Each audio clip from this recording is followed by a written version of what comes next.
But talking about things falling, this is a season of palliatives when everyone, yeah, indeed, everyone's looking for or hoping that some kind of palliative will fall their way. And I know some people will shoot me here when I see what I'm about to say now. Palliatives are coming your way. Don't ask me how. But I listened to something yesterday. I think that was the governor of Akwa Ibom State. It was a soundbite, something he said in an interview with our colleague, Eric. He said the states should be allowed to, or did you say allowed, or the state should come up with their own implementation plan?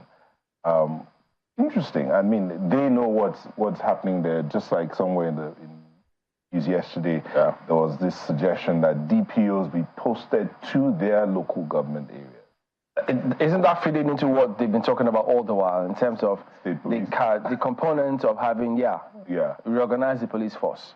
All about policing and ensuring that the people are safe. So that suggestion by the Akwa Ibom State governor for the states to come up with their own implementation plan, that would make it easier for the party, or that would make it clear. But the other side is also, it's not just about coming up with an implementation. It's also being able to communicate this plan to the people. You know, that's one of the issues we've had with government in Nigeria. Those who are in government or who are governing do not think it's necessary to talk to the people. Please, don't get me wrong. You talk to the press, you come out, you are making announcements, you're putting out statements, but the people are not hearing you. Communication is complete when the person on the other side can articulate what you've said and would have understood and is ready to run with it. So that's when communication is done, when the other person actually understands what you're saying. So even if the plan comes up, or when these plans come up, because I know that some states have already started distributing farming inputs, fertilizers. Some are distributing food, like the Borno State governor, and some other states have different things they are distributing in the form of palliatives. But what's the plan? And how much of it do the people understand so that they do not think that they are being shortchanged? Let it be that when you're serving, as the Kaduna State governor says, when you're serving, service is about making life better for your people, that you actually get this service to the people in a way that they will appreciate it. It's like a farmer in Borno who's thinking about how to go to farm. You come and give him, what is it that? You give him a sowing machine. He'll be wondering, I'm a farmer, what I need are fertilizers or improved seedlings so that I can go to my farm, and then security. So I can go to the farm, till and plant, and then when it's time to harvest, I'm able to harvest what I need to go to the market. So come up with the implementation plans for the palliatives and ensure that the people communicate it to the people, and then actually go ahead to begin to implement the distribution of the palliatives so that the people can also appreciate what it is that you're doing. Ayo, Buki. For Chamberlain. Okay, so let it go around. The palliatives distribution is one big talking point, indeed, Nyota. And if we look at, the approach of the state governors, we must, critique the implementation strategy, or more importantly, the areas of investment of these palliatives. Yes, indeed, it's very good, commendable, to distribute grains and fertilizers to farmers. But it goes back to that sticking point from the onset about how the federal government under the new administration didn't quite have that plan about, how to tackle the impact of the removal of fuel subsidy in the first place, which is what's important. Getting the refineries to work, that's the real problem. And of course, there are other areas that also deep, big holes in the pockets of Nigerians. That's the electricity sector, payment of, electricity bills, the unending increase in tariffs because their own sector is also denominated in dollars. But then again, I believe that what's important that will, plug the holes in the pockets of Nigerians is investment in sectors where, they would have to spend less. For instance, some states have taken delivery of buses. Some of them are not CNG powered. We had the chief of staff to the governor of one of the northern states on the program last week, who talked about how they have an alternative plan to power those buses with diesel. So, and of course, investment in the informal sector. In Bayelsa State, for instance, I believe they had been distributing funds to entrepreneurs to scale up their businesses. Those are the real sectors, enabling Nigerians to move with ease, and plugging the holes in their pockets financially, investments in businesses, reduction of taxes. I believe in Kaduna State also, there's also investment in the health sector. Some of these funds, the palliative distribution is also being plowed into the health sector. Without, a strategic approach and thinking this plan outside the box, rather than the piecemeal distribution of grains and bags of rice. The bags of rice will finish, particularly for a household of 5 to 10 persons, especially in the north, where the households are more in number. The bags of rice will finish eventually. So what's important is plugging the holes of the pockets of, breadwinners of Nigerians. Ayo. I think one of the... I don't think people realize how important the last bit of what you said, is, which is the fact that it's not just giving, it's how sustainable and how enduring in the hands of the people that have these things. It's also gratifying to know that at least government thought in the way of saying, let's identify the right people that really deserve to get these palliatives. So when the 36 state governors at the beginning were asking questions about the veracity or otherwise of the beneficiaries, the social register, the list of the social register. I mean, it calls to question a number of things, but a good number of people is also saying something like, so if this is the reality that we have to contend with, how was that list come up with in the first place? We know that, of course, it's something powered, supported by the World Bank, and the states were contacted as at the time. How far with the verification exercises that the state governments are going about? I think that is one question to ask. And the second thing about that is the questions that are being asked by several people, including Serap, saying, let's have details of the spending, at least of the 2 billion naira that 6 state governors or so have already received. How are they being distributed? At the end of the day, it's about accountability. It's about openness. It's about building trust in government, because people have no confidence in government anymore. I mean, coming from no less a person than the chairman of the Presidential Task Force on Presidential Committee on the reforms of the tax system in Nigeria yesterday. So that is another thing. So it'll be very interesting to find out not just how government does it, but how the people are reacting to it. You mentioned one or two states the other time, Borno states, for instance, they said they have gotten vehicles, quite a number of vehicles for the people. Niger workers, for instance, they rejected the government's palliative plans in their own state, and of course they will have their reasons. So they intend to boycott the palliative distribution committee set up by the government. That's according to the NLC. They said that the deliberate plan of the government to skim out the working class and pensioners has triggered serious tension among members. That's for Niger State. It's not the same everywhere else. In Akwa Ibom State, for instance, by the way, on a comical note, I just Googled Akwa Ibom palliatives, and guess what came up? Akwa Ibom palliative warehouse. And it shows me a direction. I don't know where that is.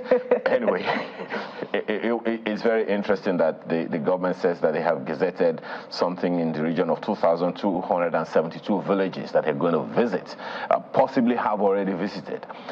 It'll be good to know how the people are reacting to these things. Sure. Is it that we don't know, we don't want to celebrate good news? Who are the people that are benefiting from these things? Let someone come up with these ideas and let people know that these things are actually working. A situation where people have question marks on any good intention of government. I'm not sure it's something. I mean, look at this. Yeah. What will you call this one? Okay, these are the things that some people are receiving one way or the other. It is, whether or not it is something acceptable to people, I guess it depends on who is receiving these things. You know, Aya, you're right about accountability being, you know, the most important principle that should guide the distribution of palliatives.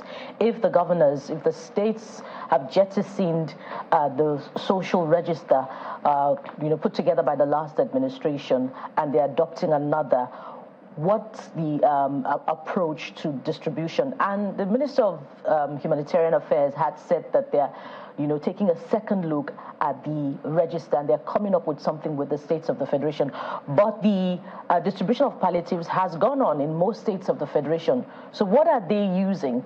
And what's that collaboration that we ought to be seeing between the Ministry of Humanitarian Affairs and the states of the Federation on the development of an alternative register that should have guided the distribution of these palliatives in the first place?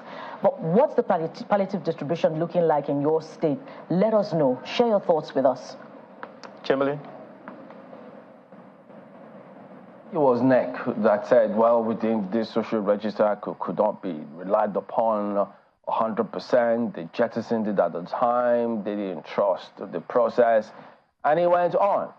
So that was out there. And then they decided to go back, come up with their own strategy to distribute some of these palliatives to their citizens as it were. So now the thing is, so since they had criticized the previous register, so now we'll all be watching to see, let's see if they could do or go one step better. Because now, if they claim there wasn't transparency in the former register, let's see what they have. Has anybody seen any list? What are they using exactly? Because, I mean, yes, you guys rightly pointed out, they need to publish it. Let everybody then go ahead and see. Let them show us the way that, look, okay, the last one wasn't that transparent, but this one, have a look. This is how we're proceeding with it. Then people have something to leverage on, because we also need to interrogate the process and question all of those things, because at the end of the day, yeah, good to see they're buying CNG buses, distributing all of those things, but consistency and how sustainable is it? Look, those buses have got to go like clockwork. You must not break down. You don't tell them, oh, there was no CNG, this bus cannot move, and then people can't get to work. Because if they're going to rely on it, it shouldn't be a short-term measure. Yeah. I say that because, look, guys, which states? Just go to any states. Remember there were the buses at that time, several years ago. What has become of those buses now? So are we not sure that, look, you just know what people can do by what has happened before. It's just out there for you to go and see. So we'll watch and see if we like to be wrong on this one, actually, so that it's there on a consistent basis, because that's what we're asking. What is the template? Where are they going to be servicing those CNG buses? What packages? What agreement do they have? What have they signed? People would need to know. If they have to plan their movement or anything around all of those things, they need to be sure. If they're going to jettison several other options and rely on this one, what do they know about all of this? So that is going to be interesting. And Labour protesting about some of those. Remember, when NLC went on that protest, that was part of it. I mean, TUC didn't pull out. They were not part of it in the first place because their centre was not part of that strike. So that's why Labour went on its own with that one. Yes, they've always spoken about refineries, which we understand. I think they've told us several times that this year, the refineries will be up and running, the PH refinery this year. So we're looking to see what happens. And will it have an impact on the price of petrol? Everybody wants to see that price dip. Everybody wants it to dip because inflation just keeps catching up with everything.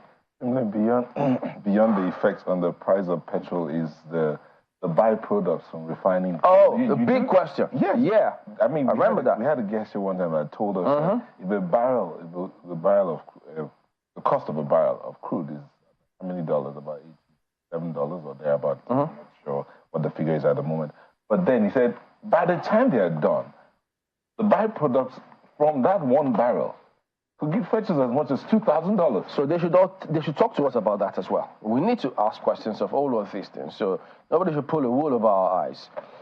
Okay, so states, what committee, what plan are you using? Are you involving students? What about companies, SMEs, corporations who their workers, the inflation has caught up with them? How do they don't benefit from the palliatives? What becomes of those people, those class of people? Opportunities to create jobs. We're all affected by this fuel price, you know? Yeah. Okay. Let's take a look at New Telegraph as we take you into reviewing some of the dailies we've got for you here this morning. PEPT judgments. I mean, yeah, I know, there's that confusion. Presidential Election Petition Tribunal, Presidential Election Petition Court, whichever way. PEPT judgments. Now look at this. New Telegraph leaves with Abuja indigenes set to demand for governor, 3 senators, reps, state assembly to approach courts over verdicts which confers state status on the FCT. SANs backs suits. SANs. What do you expect? SANs will back it, of course. Who's going to argue your case? So they will back the suits, whichever way it swings. So, oh yeah, this will be very interesting. Remember, the court had ruled that, well, concerning that 25% components to be declared president in FCT, say, look, this should be regarded as any other state. No special status for the FCT. Are you telling me FCT indigenes or residents will have more rights, special status than all the other states? What did they contribute to the national purse? What is this? What is the... Okay. Now, the residents, the indigenes want to go test the laws.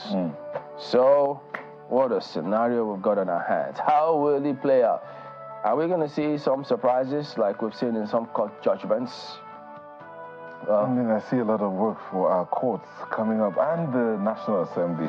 So what then happened? I mean, maybe some lawyers will, we'll have to hear the arguments go back and forth on this one. If they say, no, or would the court say, this is not what we meant. But goodness me, it was what, 11, 12 hours judgment the day you spent in court on that day? Chamberlain, you'll get an understanding somehow. Okay, so we're looking to see that one. Cashless e-payments gain traction. Hit 54.36 trillion naira in August. Who knows? Okay, guys, look, let's say we don't have that in Telegraph, do we? I see it. Okay, that's sleeping with a fan. Sleeping with a fan on may trigger allergies. Described to expert. That's the Telegraph this morning. Okay. Well, leadership is the next one here, and hopefully there will be no allergies triggered here. They lead with that story of the Nigeria-UAE deal. Experts predict rise in foreign investments, revenue boost. That story continues on page 4. But above that, now this one here, yesterday the news broke of the passing of the doyen of counting. Yeah. Akintola Williams,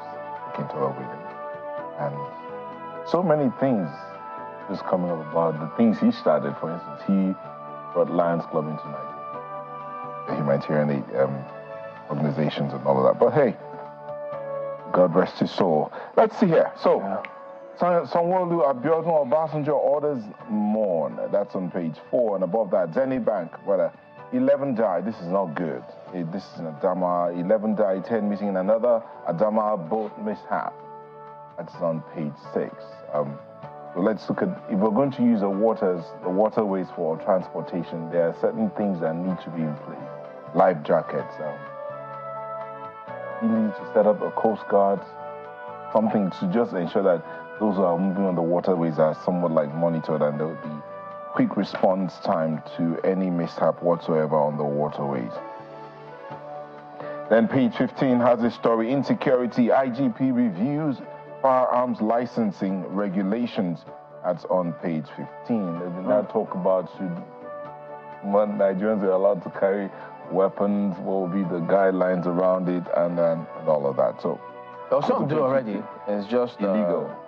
No. There are many who have this firearm. No, I mean, for some who do, of course, you have to have a license. Yeah. So for those who do, they've got to have a license. You know, there was that committee that was set up crisis. to check proliferation of small arms. Well. So all of that needs to be looked into. Mieti Allah begs FG for palliatives for herders. Check page 6 for Excuse me? more on that. Palliatives or herders? For herders, yes. That's Mieti Allah, Cattle Breeders Association. And that's it from oh yeah, this one. US marks 22 years of 9/11 at Al-Qaeda attacks. Those cars are pretty expensive these days. Cows, right? Are people still buying? Oh, Of course they'll buy. that's it from Leadership Newspaper. And up next is the Guardian newspaper this morning, which also follows up on the landmark diplomatic achievement of the president yesterday following his visit to the UAE. But, you know, it chooses to tell the story in a slightly different way. Listen to this. Cautious optimism as FG adopts piecemeal negotiation out of $800 million stock funds. So here are the riders with a picture inset of, a flying aircraft. Almost 1 year of visa ban lifted. Over $800 million of foreign airlines funds stuck in Nigeria. FG UAE may explore Egypt's bailout option. So what's the Egypt bailout option? You'll have to find out on the inside pages of the Guardian newspaper this morning. Well, we need to understand that what happened yesterday was much more than that suspension on visa issuance for Nigerians, but, on a bigger diplomatic level, there's investment coming into Nigeria as a result of that meeting. There's also a foreign liquidity program, that an agreement on that that's also coming out of that meeting. But whether this is also part of negotiation for the trapped $800 million, foreign airlines funds, we do not know. But of course, in the coming days, perhaps if we have the president's spokesperson on media again, Mr. Ajirin Gilali, will be asking if this is also part of it. Well, from the headline of the Guardian newspaper this morning, you'll find out that it's somehow embedded because related, right? Piecemeal negotiation. In other words, we don't have $800 million in our pocket to pull out for you. And, believe me, I would say that was more of a business negotiation because it's better someone is owing you than someone is not owing you in business. So maybe that's the conversation around that, because with over $800 million stock, most certainly there is a lot more at stake than $800 million for any right-thinking business person, especially for a country like Nigeria. And the fact that quite a number of Nigerians actually go to Dubai, to do business and some other things like that. So yeah, those conversations are there. What we will only hope to see is how does this play out going forward. I think that's going to be important. Nigerians must also, especially at the presidential level, explore ways of making these bilateral relations more symbiotic, such that more of those forex will come into Nigeria rather than it being taken out. Nigerians do a lot of business in Dubai because Dubai is a good place to do business in. Nigeria can also be a good place to do business in, where the expatriates will be coming in, so that more of those dollars will remain at home. I think that's the idea of this whole conversation in the first place. We've been working at making our ease of doing business parameters better. How we go about it going forward, I think we just have to wait to see. Yeah, there are quite a number of other interesting stories on the front page of the Guardian newspaper this morning. Listen to this one. Not so cheery, unlike the first.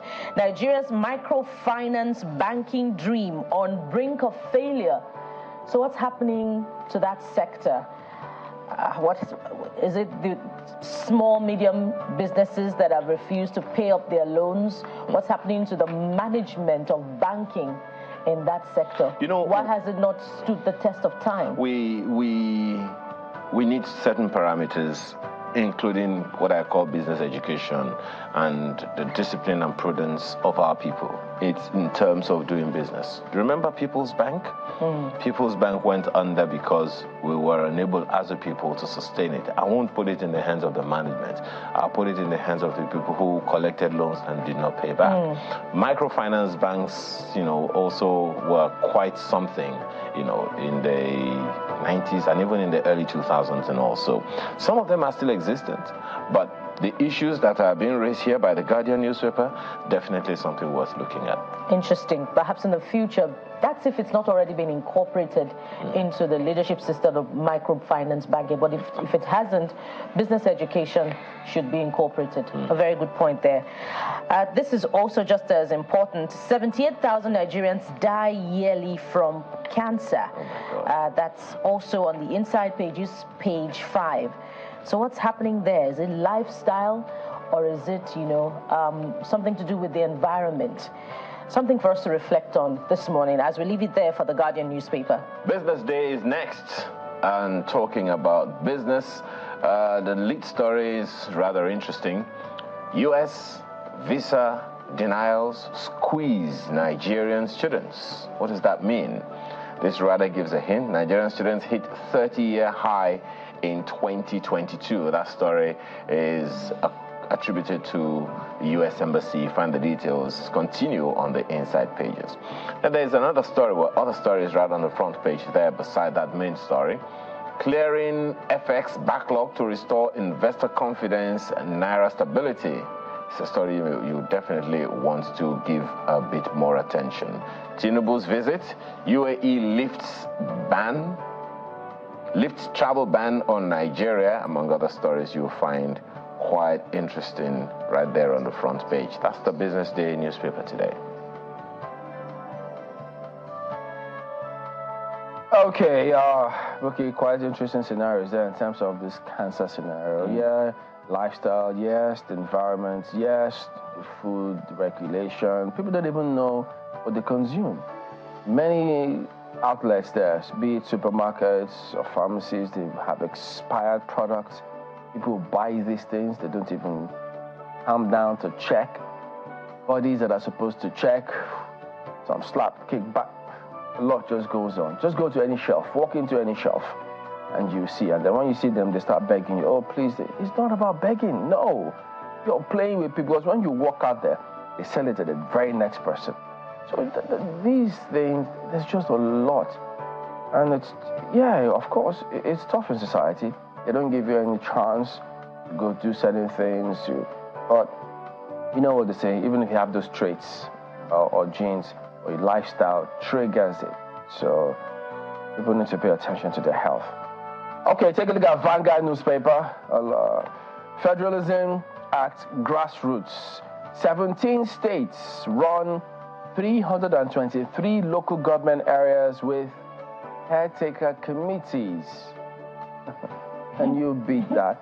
Yet we focus a lot. They talk about the federal government, the center, this and that. Look at what the states are doing. Practice breaches Section 7 of Constitution. Look at the culpable states. Anambra, Imo, Borno. Others emerge as worst states. Northeast worst hit with 91 of 112 local government areas affected. Southeast follows with 65 of 95, almost all of them. LGA is hit. Northwest emerges best with 149 of 186 LGAs under democracy. We have peculiar circumstances in the country, ascribed to NULGE. Aggrieved councils should go to court. NGF source. Imo will hold LG poll this year. Zodema. Governors carried out coups against LGAs. Abakoba.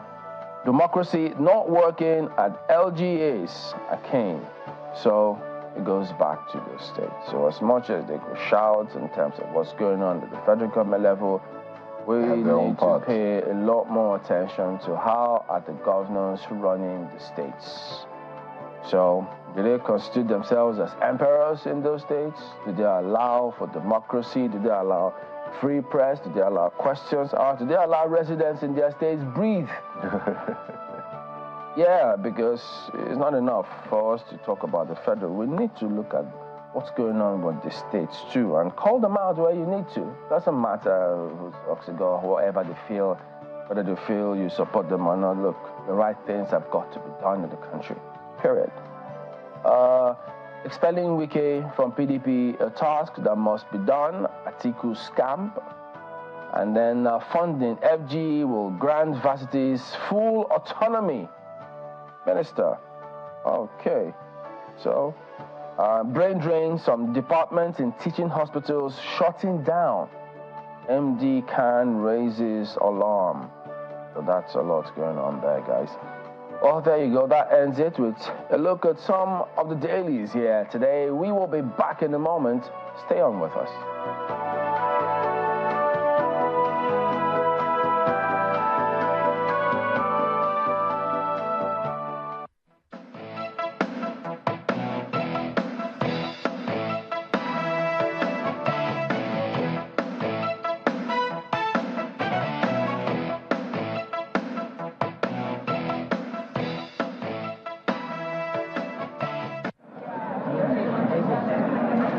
Long-awaited presidential election petition court's judgment is here, and as expected, the courtroom is a flurry of activities.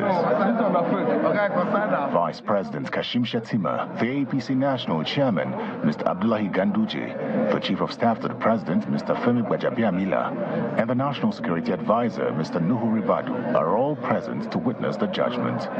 Others are the governors of Kogi, Imo, Nasarawa, Yobe, Zamfara, Bauchi, and Ekiti states. The National Chairman of the Labour Party, Mr. Julius Abure, and the Minister of Aviation, Mr. Festus Keyamo, are also present in court. The five-member panel of justices arrives and goes right into delivering judgment in that petition.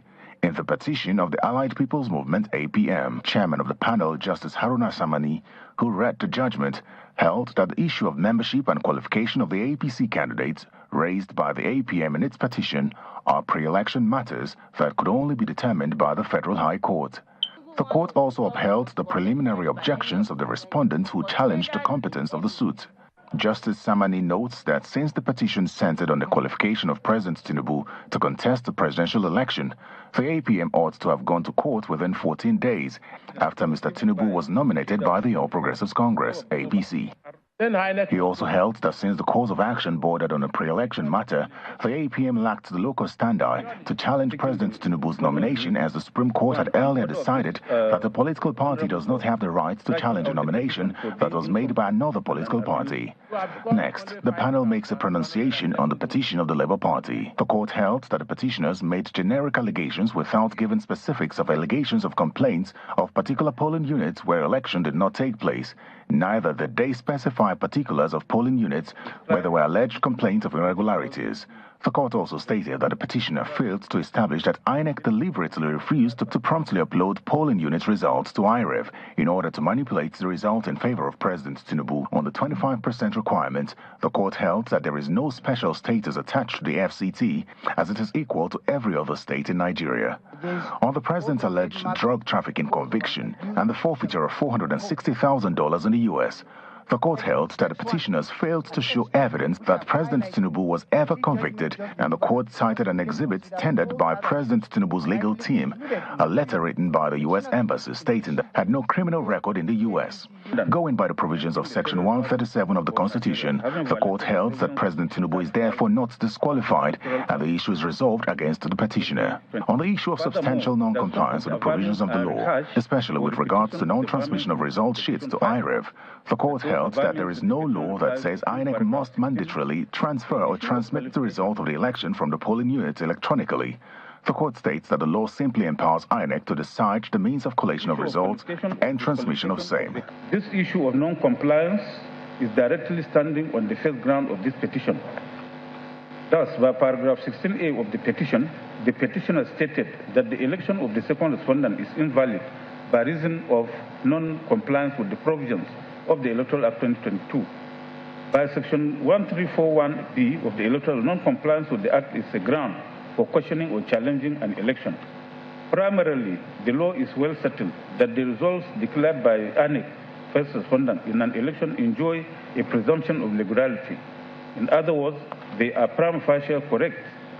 Section 168 of the Evidence Act 2011, recently applied by the Supreme Court in Atuma and ANEC and APC.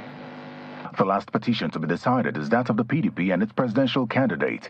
After a review of the evidence and documents tendered, the court struck out the evidence of some of Mr. Atiku's witnesses on the grounds that their witness statements on oath were not filed along with his petition. The court also expunged 37 exhibits tendered by the witnesses from the court records. On the inability of the election officers to transmit, of the 27 witnesses called by the petitioner, 10 were polling unit agents who testified as to how the elections were conducted in their different polling units. The petitioners did not call any of their agents at the polling units. The said agents at the polling units were the ones who were meant to sign and collect duplicates of results in Form EC8A. The few agents called were state and national collection agents. Largely, their testimonies were hearsay. Let us now examine their evidence before the court. All 10 of the witnesses testified that the voting went well and was peaceful in their different polling units. However, they all said they could not upload results electronically to the INEC IREV, so they entered the results manually and took same to the ward and the State Collation Center. The witnesses were emphatic that voting went well. Part agents signed the results, but the only difficulty was in uploading the result electronically. Attention will now shift to the Supreme Court, where parties dissatisfied with this judgment can go and appeal. That appeal is to be decided within 60 days from this judgment.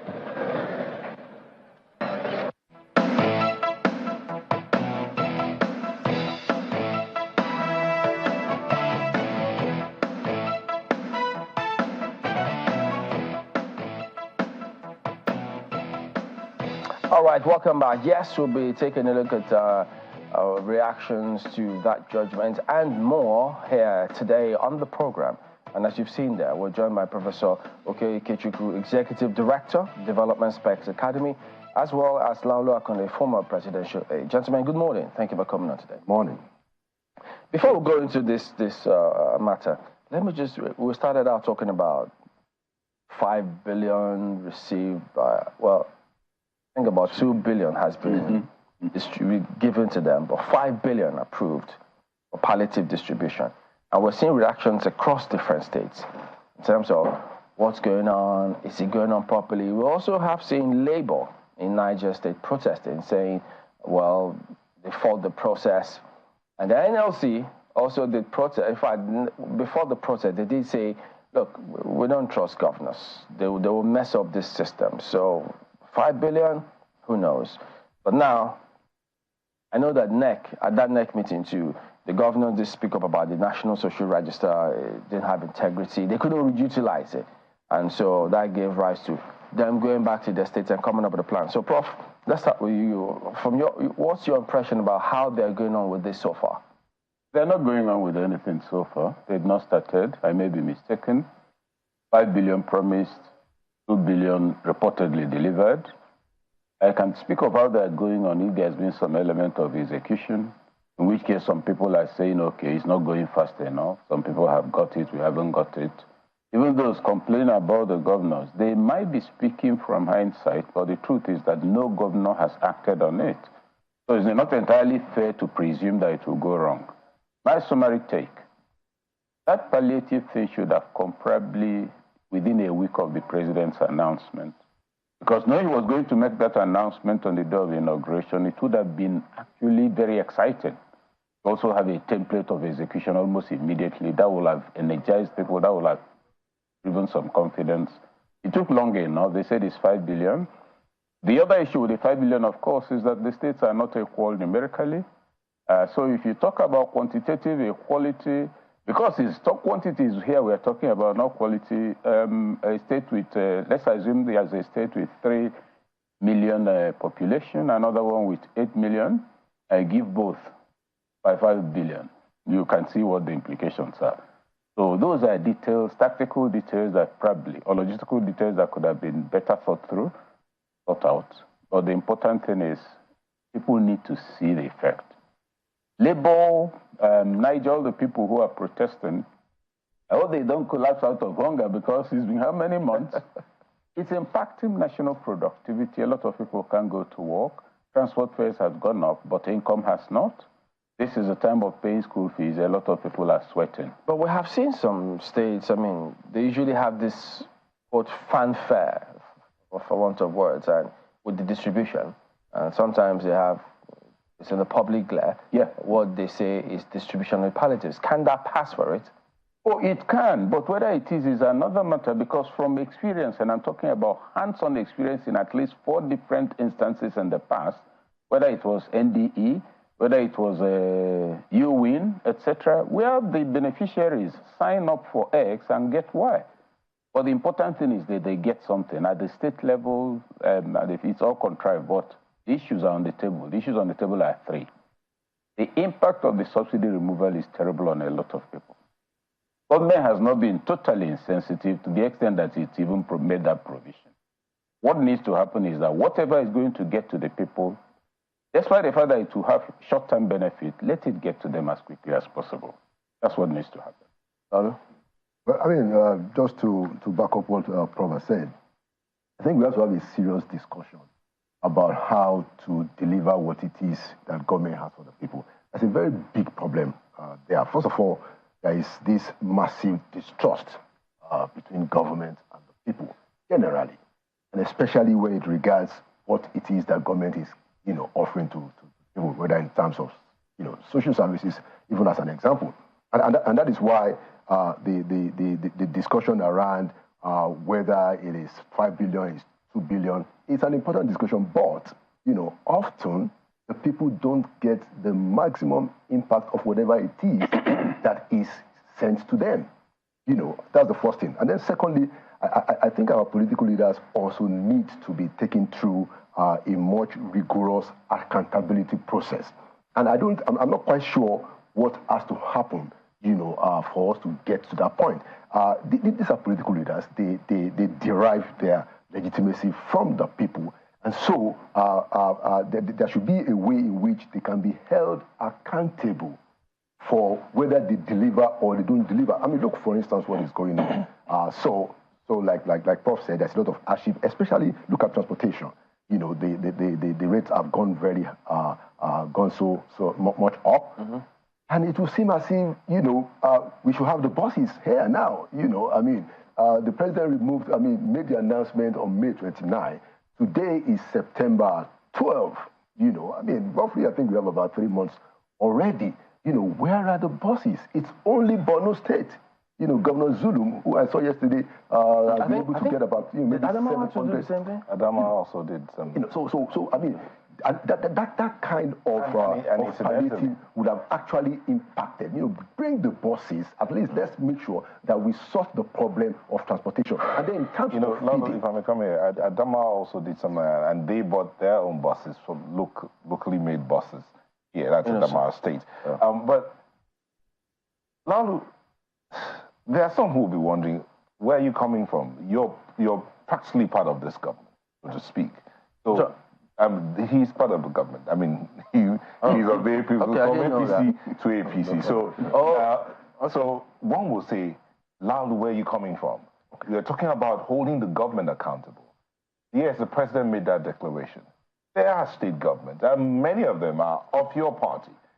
What are they doing? Are they even talking to the people? How do you hold the government accountable? When would government, leadership, and Prof, you can weigh in on this, when would leadership in Nigeria learn to come down and talk to the people? Explaining to the people in simple terms, this is what we're doing. This is how we're doing it. This is how it will come to you. This is when it will come to you. And let it get to you, even if it is 1, not 10. Well, thank you for the opportunity to clarify that issue. And quite a few people still think that I speak for government. I actually had to do a tweet on Friday to say, no, I no longer speak. I'm not a presidential spokesperson.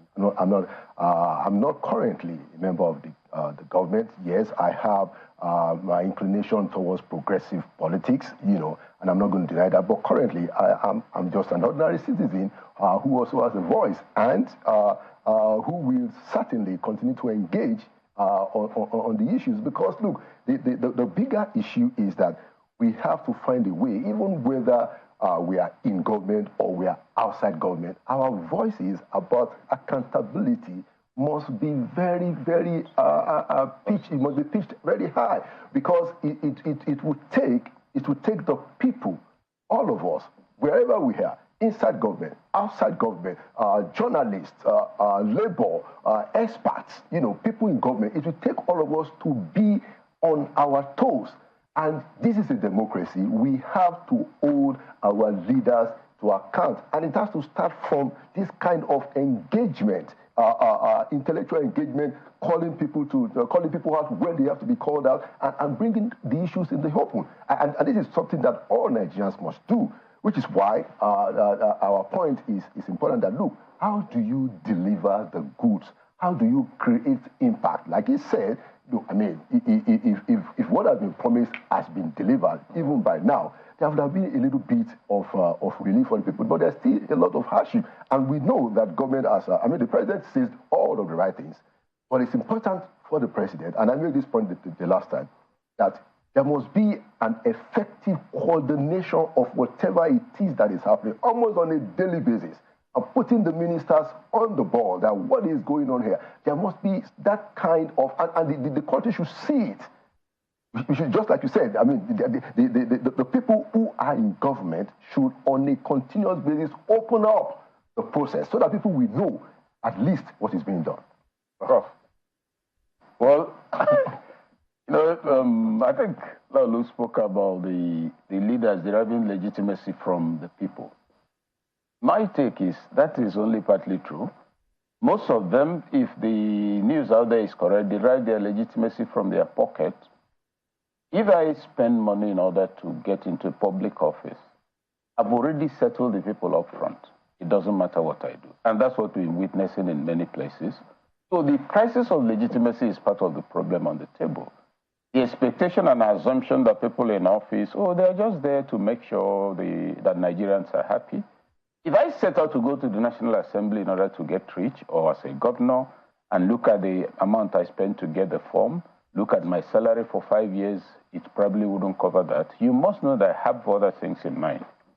So I thought I should make this point so that the presumed altruism of leadership is not taken to be there when it is not. But ideally, leadership is responsible management of state affairs. Now, the point you made, what was it he responded to? The immediate point he responded to, what was the anchor again? Talking to the people. Yes. Communicating. Yes. Talking to the people may not be enough. Talking with the people may still not be enough. Acting in such a way that people find you trustworthy may be what is required. Because the people are distracted. Where are you going to meet them to talk to them? Already the structures for talking to them are not active. You have the federal government, you have the state government. What is it that local government chairmen do in this country? Then you have ward chairmen. Imagine that you do a TOT program for local government chairmen and ward chairmen. Now you are enabling them carry the story further downhill. It is not the one you organize in Yaradua Center or at the international conference, say, town hall meeting. You go to a state capital, fill up the auditorium there, which probably has a capacity of 1,500. More than 80% of the people there are people like you and I who will go from the event to their houses. So you see that the concept of communication, national communication, the drill down that will go with it does not exist in public consciousness. So you record expenditure on communication because that town hall meeting may cost 25 million, but no evidence of impact. That's part of the crisis. Okay, let's go. Just one more thing on this before we go to the court matter, because this seems to be taking on a life of its own. Well, you know, before the president, before they approved that 5 billion, for 2 billion has been released, you know, we just wonder from the outside. I mean, that's why we need you to help us understand this, shed some light if you can. How does it work? Because what I thought that since NEC said they think that former register was not reliable, and they didn't have anything upon which they were going to predicate their distribution, how come the government went ahead and still approved that amount? Was there a condition precedent, or what exactly? What usually is the consideration before that kind of things happen? Or is it just political, or what? Well, I mean, honestly, it's you've raised a very germane issue as to the procedure and what normally has to happen. Now, I must say this, that when my experience in government, this was a big issue. That look, whatever it is that government is going to do, especially on the social investment program, which was then domiciled in the office of the vice president where I worked. One of the things that was important to the vice president was, look, we have to find a way which this thing must get to the people that it was designed for. And that was why it devised the concept of, look, let the money, in some of the cases, this was, so we had the Empower program where we hired 500,000 otherwise unemployed graduates. And we said, look, what you have to do is that the money must go from the coffers of the government to the beneficiaries. And you have to remove any kind of middle party. The same thing when we did the trader money. That the money must go directly from the coffers of the government to the beneficiaries. Now, so what we have here, if I'm right, is money going first to the state government. Makes sense, that they are the ones that are on the ground. But we must look at those things critically. Look at them critically. How do you deliver the thing, whatever it is, the good, the service, or whatever palliative, that it reaches the people and it reaches them on time. Prof said something and I wanted to say a little bit more about it. And I made a point earlier. There's a lot of distrust. And so this is why I am saying that we need to have a more transparent governance. And he had mentioned, so we have 3 levels of government. We have federal, we have state, we have local government. But the truth is that in this country, based on the way that we are conducting the affairs, the local governments are barely out of contention, and that is where the people live. That is where the people are. Okay. So are we really serious? And if we are, we have to find a way to transform, governance at that level. So speaking about trust, let's get back to this topic now, which is on the Presidential Election Petition Court's ruling. That trust quotient, the deficit, seem to have crept in into interpretations of judgments from courts, as it were. So some of the highlights then was that INEC cannot be compelled to transmit results electronically, and then, of course, they dismissed that unanimous consolidated petition, unanimously dismissed. And so, Prof, in terms of, they say justice doesn't only have to be done, it must be seen to have been done. But at the moment, there are many who don't see that justice has been done. The parties naturally say they're going upstairs. They're going to appeal the matter. But so quite a number of people still think, nah. There's something funny here. Well, on the statement of justice must be done and be seen to be done, it depends on who is looking. Well, you're not all supposed to be the same across the board. You just might turn away when the justice was done. Then you turn back and say, oh, I didn't say it. But speaking seriously, I think first of all, I will congratulate both the opposition and the government. After the election, there has been no case of incitement. So that's something to commend PDP and Labour Party for.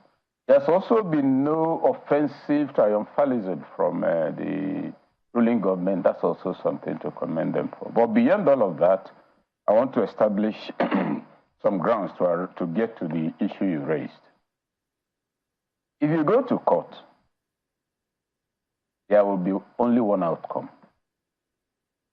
2 possible outcomes. Either you win or you lose. So in going to the court, the parties knew they would either win or lose. That's number 1. Number 2, a court takes decisions based on the evidence before it. Now, a lot of us assume that all material tendered in court constitutes evidence. It isn't. It's only what the court finds viable to enable a decision of a certain judicial validity that is evidence. And I take us back to 2019. PDP had what he thought was a strong case. brought a lot of material to court, if you remember, quite some bags, and everybody in the place was excited. In a roundtable discussion where I was involved, I told them, you haven't tendered any evidence before the court. So what do you mean? This is a lot of English. I said, okay. You know, while in UNILAG, yes, my department was philosophy, but I taught jurisprudence for law students, the philosophy of law, for 3 years. No document is valid except there is a validating authority that presents it as custodian to the court. If I get a receipt from a contract from Channels Television today, and I take it to court, it's a scrap of paper. If Channel sends a staff with a stamp to come to the court and declare ownership and say this is ours, that's when it becomes something accepted. So here we make a decision between 3 things: custodianship, access. I have a car. I give you the key. Because I gave it to you, you can use it. You have access, you have right of use. But custodian ownership inheres in me.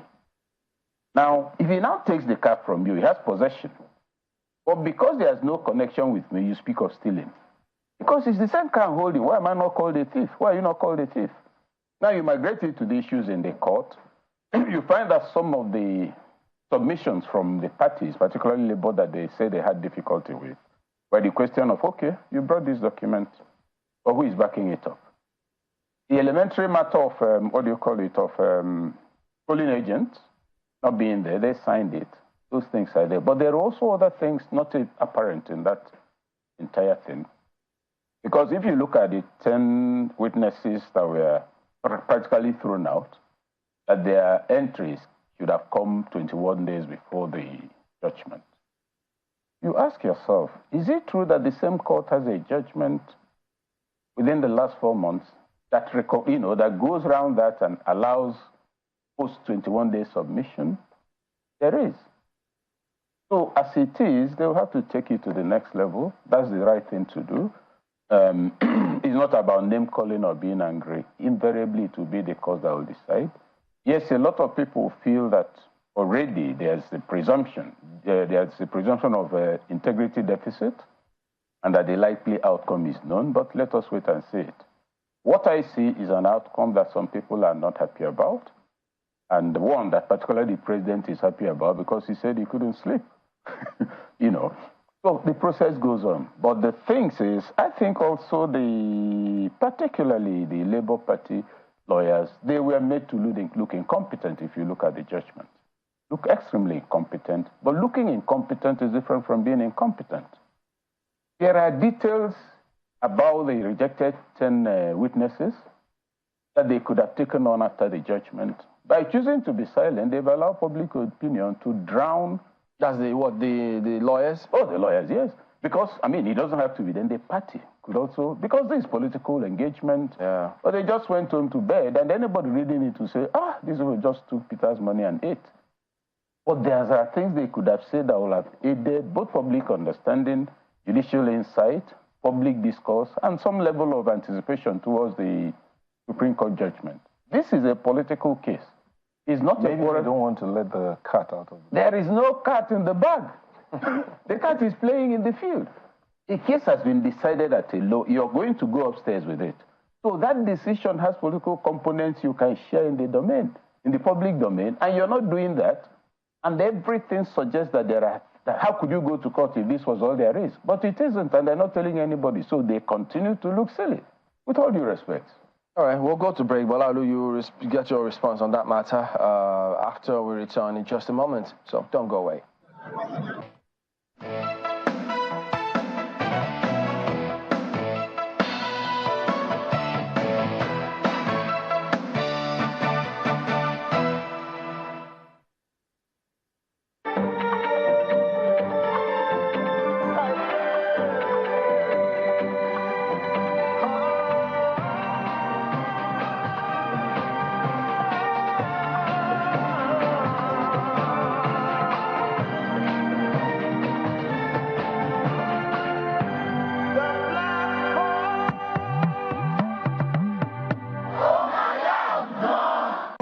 EDVES is solving a lot of problems for us.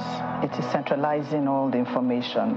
EDVES has helped us concerning the preparation of results. EDVES has also helped us to have a database. The fact that we can analyze data, so I know children performance according to gender. I can access my financial information, who has paid, who hasn't paid. I would recommend EDVES to schools, big or small schools.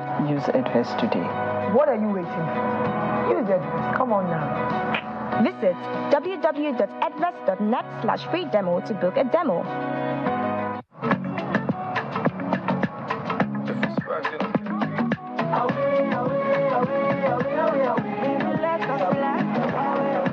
When you sweat, you lose ions too. Reach for Pocari Sweat, similar to your body fluid. It is easily absorbed and rehydrates you faster. Replenish your ions with Pocari Sweat Ion Supply Drink.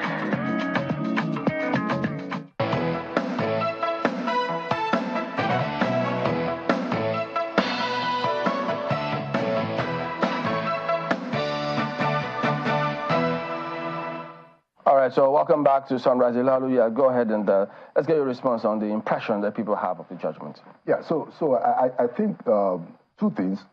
First of all, the lawyers of the petitioners, and I think this point has been made over and over again, I think they still have quite a bit of explanation, even in the court of public opinion, to give some kind of response. Now, I mean, this is a very serious case. This is a presidential. The stakes are so high.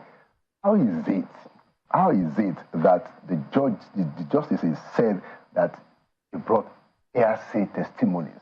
These are serious people. The justices said that in open court to the hearing of all Nigerians, live television for 12 hours. They've not responded. I know they're preparing for the Supreme Court, which is what they should do. But in terms of even building confidence with the people, letting people understand what is going on, you need to respond to that. The justices gave an example of some of the evidences, quote unquote, videos that were not tagged. They brought videos of the election. They didn't say where what it was about. They didn't what date. I mean, listening to that, I was just wondering that how is this possible? These are very serious. These are very serious lawyers. The second point that I think we also have to talk about is that ultimately, the democracy, the rule of law is an imperative. And while we can have a discussion about, justices and judges and judgments and everything, look, when the courts rule, we have to comply, So I think ultimately, and maybe we're not there yet, but I think that ultimately what we have to have is a further discussion on electoral reforms. And I will expect the president, or whoever, however this ends, to come back and say that, look, we have to look at the electoral laws again, and what else can we do? And we need to be refining those laws. I mean, the very idea of electoral reform, we need to keep at it at every experience. So we've seen in this election that we were promised, that we will have the report on the high ref and read. So INEC cannot be mandated to transmit those results. Yeah, because they say that the law didn't say so. Even though INEC said so. Even though INEC said so. So why INEC has been able to explain to the justices and say that, oh, look, this is, we're not compared by the law. How do we even believe INEC again tomorrow if they tell us to do? So INEC itself has the work to do to try and rebuild the trust, and they ought to even be at the forefront of pushing for the reforms. The president, at the end of the day himself, ought to also come out, just like President Yar'Adua did, to say that, look, I understand that we have to fix the electoral process. And I think a lot of what we should do at the end of the day is to come back and look at electoral reforms. What else can we do? And there are quite a lot of things to pursue. Ayo Buki. Thank you, Chamberlain. Perhaps we'll get the time to look at, the dilemma that portion of the Electoral Act and the ruling of the court justices, where it leaves us. But let me follow up on what now seems to be an emerging debate as a result of the court's ruling on the status of Abuja. Professor Okechukwu, I'm coming to you now. I wonder if that ruling is as clear as it should be, because the court says no special status attached to the FCT as it is equal to every other state in Nigeria. One would say, if it is equal to every other state in Nigeria, why shouldn't, 25% be required of a winning candidate in the election, on that? And what the Abuja indigenes have now done, heading to the court for interpretation and demanding a governor, 3 senators, House of Reps, and State Assembly, is it a disagreement with the court ruling of the Justices of the Appeal Court of the Presidential Election Petition Tribunal? Professor Okechukwu, that's for you. No, I'll start from the question of equality. There's nominal equality and there's substantive equality. Nominally, all the states are equal. Substantively, they are not equal when you consider population, when you consider the level of human capital development, or what do you call it, indices of development. So that in itself is a subsisting notion in public conversation. Then the ruling of the court would seem to be, in ordinary interpretation, a violation of the provision, because the Constitution says, and the FCT, not and or. So interpreting it strictly, it will mean mandatorily for the FCT, you must have 25%. But it has given its ruling based on the notion that, okay, it cannot be more important, because the element that appeared emphasized subliminally in that judgment is that if you say 25% can prevent somebody from being president, what it means then is that the deciding variable, ultimately, more than any other thing in the country, would be FCT. That might have conditioned that judgment. But in the court of public opinion, the perception is that that decision does not run well with both the spirit and the letter of the general understanding of that constitutional provision. Now, as for the residents or indigenes of FCT going to court, we need to understand the political implications going forward. If in the first instance the equality is established, in which case it is interpreted in the sense that FCT is a state, it must mean that FCT should have a governor. So this is only one leg in their own movement towards an affirmation of an identity and a status that will have to be recognized politically.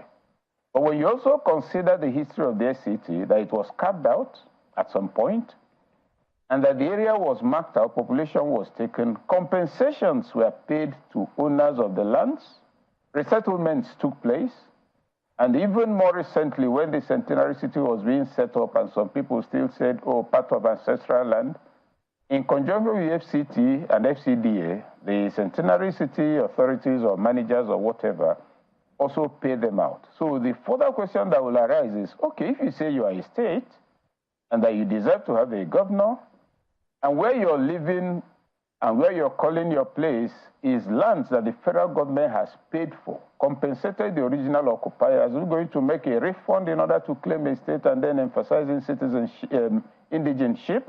Of course, the compensation wasn't paid to all in the case of the federal government after relocating them. These are the convoluted things that are likely to arise as further conversation on this. So any expectation that once they run out of court, the next thing will be to have them declared a state. It's a long haul from this. But if I'm an indigene or if I'm from this part of the country, I will certainly join those going to court, because the Nigerian state has become more of a sharing assembly than a working assembly. So a state means another plate you can put on the table to share, to get a share. I think that's part of what is driving it. But more importantly, all of these have thrown up issues with the Constitution that will need further work if we are to go forward with a clear and straightforward understanding of some of its provisions. Interesting. And some have joked that, the ambiguity is to make the lawyers, enable the lawyers smile to the bank, and that's why it has remained that way. But on that part of the conversation that Mr. Laolu was exploring, on expounding on earlier, the ruling on the IREF portal, and the position of the justices that INEC is not mandated to transmit elections to the IREV portal based on what the Electoral Act says, that it is, the way INEC deems fit. Is it a commitment or a lack of it, as Justice Samani had said earlier, that the court will not waste time on technicalities, or it has somewhat adopted technicalities, in its ruling?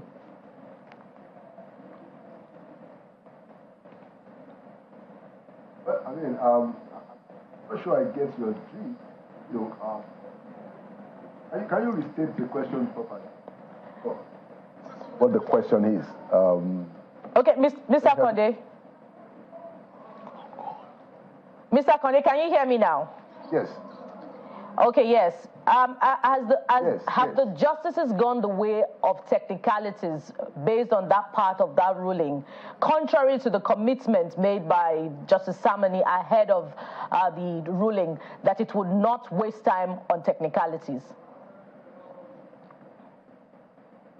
Oh, okay, thank you. Well, I think that on the question, I'm not a lawyer, but at least we all went to school. On the question of what the law said regarding whether INEC ought to or is mandated to post the results on IREV, I think it's fairly clear that the law, the Act itself, did not mandate INEC to do that. So I'm not sure that's the technicality. That seems to be something that is quite apparent. What the problem is, or what the problem was, is the fact that you had INEC actively engaging Nigerians, assuring them, because they know that part of their own mandate is also voter education, in order to get the people to be excited and to be part of the process, which is a good thing. We need people to be part of the process. And I think in trying to do that, they sold the idea to the people. The people were excited of the idea of real-time reporting online, which gives people the impression that, oh, okay, this thing might even help the process, we can trust it. And people, they caught that bug, if I can use that, and was expecting, that ultimately this was going to happen. Now, when the elections happened, you had the presidential elections and National Assembly elections. And I think in some cases, the National Assembly elections were even posted, but it was the presidential election that wasn't. So that created a lot of distrust with the people. So I don't think that it was so much of a technicality. I think indeed it was clear in the law that INEC was not mandated on that specific issue. It was their own guideline. Although we've also had arguments of people that say that, if the Constitution says that INEC will give guidelines, and then this was their guideline, you could also tie that back to the Constitution. But I'm not sure that the judges bought that argument. The important thing was that the justices, affirmed the law, which sort of clarified and helped INEC to get out of that dilemma. But INEC is right in the middle of the dilemma of trust with the people, and INEC, like I said, will have to do a lot of work to rebuild trust, and I think INEC and the president should be at the forefront of electoral reforms. It's as a way of trying to assuage some of these fears. Yeah, it's interesting that you talked about whether or not it's a technicality, and it leads me to the question of whether or not people have been duly educated. Prof, let me ask you that. I'm glad, Prof, that earlier you mentioned that you've had some conversations with some lawyers in the area of jurisprudence and all of that. One of the questions that I've asked lawyers before on this program is, given the way it went, the details, the length of hours that we spent, everyone all over the world, listening to the judgments and the final decision, Prof, I want to ask you, how much of education do you think we have had from that experience? Speaking as a layman, speaking as young people, for young people if you can, those who are illiterate, if I can put it that way, in the legalese, how educating would you say it was? I will disaggregate it like you suggested, for young people, for the general adult public, and for the legalese you're talking about. At the level of the youth, I think they are likely to have found the judgment long-winding, too long, confusing, such that even at the point of arrival, they were no longer sure what the issues were. And so a lot of them walked out saying, well, okay, there's something they wanted to say. So they talked until we were feeling sleepy. Then they said what they wanted to say. So for a lot of young people, there's not even anger. There's just confoundment and a shrugging of the shoulders. Well, we thought this would happen. And at that level, even the good in the judgment is also missed. Now, for the general public, a number of things, like Laolu mentioned, if you tender a document, it has to be tagged. If you have a video of people rigging elections, we need to know who they are, where it took place, and the time, and they should be verifiable. Otherwise, it opens room for somebody. Any of us can go and record a video where I symbols, set up a ballot box, and tender it in court. So that lapse is inexcusable and unfortunate. And of course, like I said in my initial comments, what is brought before the court is material presumed to be evidence. It's the court that determines that this is evidence and viable evidence. And it's also the court that determines out of available evidence what is relevant for a verdict or for a decision. So all of that on the table. Then at the level of legalese, for instance, the issue of INEC guidelines and the Constitution, let us make a slight distinction. Here I will refer back to some issues in jurisprudence. You know, there was this hypothetical situation that Lomfula created in his book, where some people, about 6 or 8 people, had an accident and were trapped in a mountain. They were freezing to death. There was no food. They couldn't get out of where they were trapped because a massive boulder blocked the place. So they were there. Then one of them suggested, look, rather than all of us starve to death, let us cast ballot, and whoever loses will be killed and eaten by the others so that the rest will survive. And they agreed. They cast the ballot. Unfortunately, it was the person who made the suggestion that the ballot fell on, and they ate him. About 9 days later or thereabouts, they were rescued, and then I think relatives of the one that was killed sued for murder. And look, you killed our brother and ate him and all of that. So he went to court, and they all pleaded that it was a general agreement. We agreed, and so the judge said, at the time of the decision, there was a massive rock blocking the entrance to your cave. He said, yes. He said, but that rock does not separate you from humanity. Humans don't eat humans. What am I trying to say with that? INEC guidelines, if it is not in strict compliance with the letter and spirit of the Constitution, and always invalidated by the judiciary, the same with any law. So if INEC guidelines and INEC pronouncements have a different coloration, one takes precedence. But where it creates a problem, even for INEC and for the judiciary, is there's already the perception of integrity challenge. There's a suspicion, there was a suspicion prior to every other thing that took place that they're going to look for technicalities to navigate this. Because if you recall, when INEC was subsequently challenged to respond to his own statement, there was silence from INEC. So from the legal angle, I'm not a lawyer, but I'm sure a lot of, I suspect, because to say I'm sure means I've consulted the lawyers.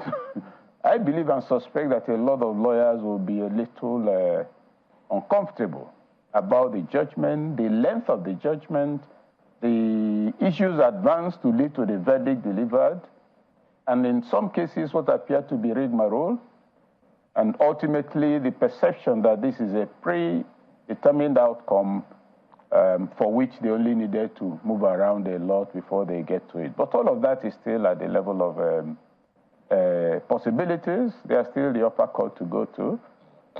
Where it presents a problem at that level is that already, even before it's gone there, people are saying, well, what do you expect? They will also go there and get the same result. Before you so in substantive terms, for the young people, the judgment is confounding. Prof, if you can hear me. Yeah. Before you go off the issue of INEC guidelines that you talked about, I've often asked the question whether or not those guidelines should be justiciable. I don't know. I mean, you may or may not be able to speak to it. Because, for instance, when, regulatory bodies like, say, CBN, for instance, issue guidelines to banks, those guidelines have as much force as though they were part of the Banking Act. They initiate those regulations per the law. INEC regulations were also issued per the law. So given the confusion, as you put it the other time, that this kind of perception has created, shouldn't those guidelines also be justiciable? I'm not sure they should, for a simple reason. You see, guidelines are supposed, you remember that some party guidelines have been thrown out by the courts when some people challenged it. A guideline is supposed to derive from the law as facilitating processes. We've told you, go and find out how many people are living in Lugbe. You make a law that each street will be counted. You create guidelines, each street will be counted by 3 people. It's deriving from the law. Now, since it is the judiciary that will determine the validity otherwise of any guideline, whether from the Constitution or even clear constitutional provisions, to that extent, it will be difficult to fault a judicial decision that discountenances guidelines. Because in the order of precedence, a judicial decision would take precedence since it is the judiciary that's to interpret even the Constitution and the validity of some of its provisions. Ideally, and I would prefer that those guidelines are justiciable, that on the basis of it you can go to court and get a decision. But to the extent that there are provisions that present possibilities of doubt about the autonomy and authenticity, a standalone value of the guideline, to that extent, would it be difficult for somebody not to use technicalities and escape wherever those guidelines are involved?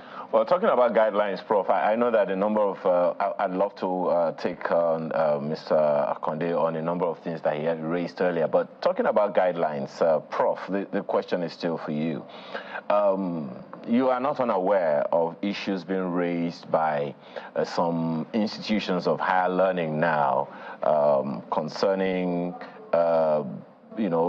increase in school fees.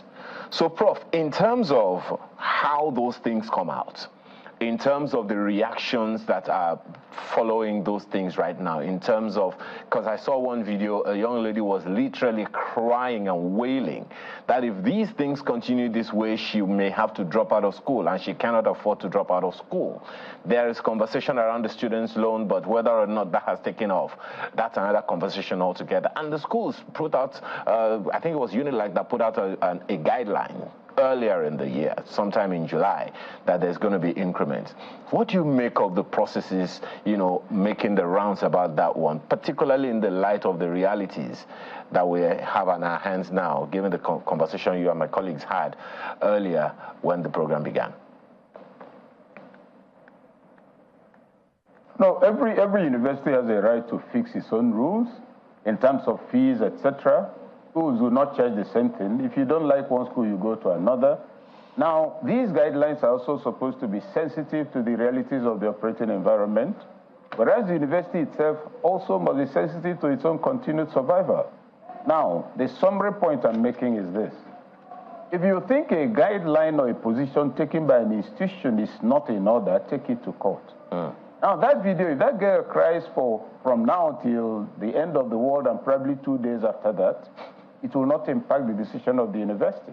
But if somebody goes to court and that decision is challenged and there's a court decision saying, no, given the state of the economy, inflation is at 8%, you've increased your own by 46%, you're not even sensitive to the degree of inflation, whereas we allow you to increase your fees, it cannot be beyond this percentage of the existing fee. That becomes, what do you call it, a judicial decision, becomes precedent for subsequent action. So any guideline can and should be challenged. Social media activism will not impact the executive decision in a university council because it is what lawyers will call sayings by the way, pedestrian debate. Something is going on outside, it doesn't concern us. So what I would rather urge is, if the fees are outrageous, and I think that most of them are given the economic realities, people should take the schools to court. If there's a court decision on that, then it becomes something people can work with. That's one of the good things why Gani did for Nigeria. He took a lot of things to court and created precedents that are guiding many constitutional issues today. Interesting perspective. But Mr. Akonde, you mentioned earlier talking about building trust and the rest of it. How much of that do you think could happen with students now, given this reality that a good number of them all over the nation have to contend with? How do we ensure that we don't win in one area and lose in another area and consequently frustrate the entire development process? Building trust, communicating with people, particularly young people, about whatever it is that we are doing as a nation that will affect their lives immediately and the hereafter. Okay, so the bottom line is government exists to deliver certain services, you know, the welfare and security of the people. So the way to build the trust is for the government to do what it ought to do and to be seen to be doing what it ought to do. So in this case, what is important to the students is that, just like the lady that you referenced, how am I going to get through school? And that's why the idea of the student loan seemed to be a very interesting bill that was signed to law. I think that was the very first bill that was signed to law by Mr. President. And you know, we must commend whoever are the people behind the thing. I think it was the former speaker himself that actually proposed that bill while he was still in the House. And right at the time that the president got into power, it was signed. Now, we must make sure that the student loan, whatever it is able to offer, is available at the earliest opportunity and available in such a way that people can actually access it. I can give an example of places like the United States, where, look, once you get admission, you know that your fees are going to be paid. If you don't get a bit of scholarship, from charitable organizations or the school itself, there are a set of companies that will offer you different kinds of loans. And the federal government also has one or two options that you can use to get the loan. So you know that whatever happens, you will be true. I mean, you will make your tuition. You will spend 3 years or 4 years and everything will be okay. That is what is important in this particular instance. Let's get on the implementation of the student's loan. Let's find a way that it is not implemented in a difficult way. Let us ensure that the conditions are not such that people cannot actually benefit from it. Whatever has to be done to facilitate that process for the federal government, making the guarantees for the agencies that will be loaning, federal government can do that. Federal government can throw its weight. Federal government can secure all kinds of arrangements to make sure that people can get it and that the students get it on time. That is how to build trust. You build trust as a government by doing what the people expect you to do and do it transparently so that people don't just hear that it is done, but people see that it is done. Speaking of building trust, back to the presidential election petition tribunal. Many have been looking critically at the justices. I'm coming to you now, Professor Ukechukwu, the 5-man panel. We have Justice Bolaji I've forgotten the surname now, the only female justice. We have Justice Stephen Ada, Justice Haruna Samani, Justice Mohammed Bello. But there is that observation that there is no justice from the Southeast, and that considering the magnitude and importance of the case that they had to dispense with, the presidential election petition, how important was it for the 5-man panel to have included a justice from the Southeast? They even cite that in the U.S. Supreme Court, there is also that agitation for the inclusion of a black judge. So in this case now, how important was it? Did we miss something important with the absence of a justice from the Southeast in that panel? Maybe we missed two things: the optics of it, how it looks, and the perception of inclusivity. Beyond that, it would not be entirely fair to suggest that the absence of somebody from a particular part of the country necessarily brings into disrepute any decision arising from the team setup. That's in principle and speaking objectively. Speaking in purely political terms and within our context, which is Nigeria, the perception is that it would have been better, more reassuring, so that it won't look like their brother Peter Obi was taken to a foreign abattoir, brought before foreign butchers and slaughtered by foreign butchers. That's actually that's where the challenge of perception is. So I think they could have done a little better in terms of the optics of it. It would have had a better effect on public consciousness. But then, let's also push it further, since you're talking about the Southeast. We are familiar with this treatment of the Southeast. You look at the entire 8 years of Buhari's government. Where was the Southeast? Where was it? Not anywhere. If it existed, it must be on paper. The only appointments we could remember was, I think, Ngige. I don't remember who else. Ngige, of course, is easy to remember because he's spent and Ogbonneonu, yes. Ogbonneonu, it's only now that I'm remembering he was a minister. What about the Minister of State for Education? Let's not go there. So, Ngige, I could easily remember because, I mean, for the 8 years, he was quarreling with people, so it was easy to remember him. And now that's all the Southeast got under Buhari. You look at the appointments of service chiefs, etc. So this is not new. This is what is happening all the time. And if you look at the current configuration, I think Southeast has 8 slots, where others, Northeast and the rest have 10.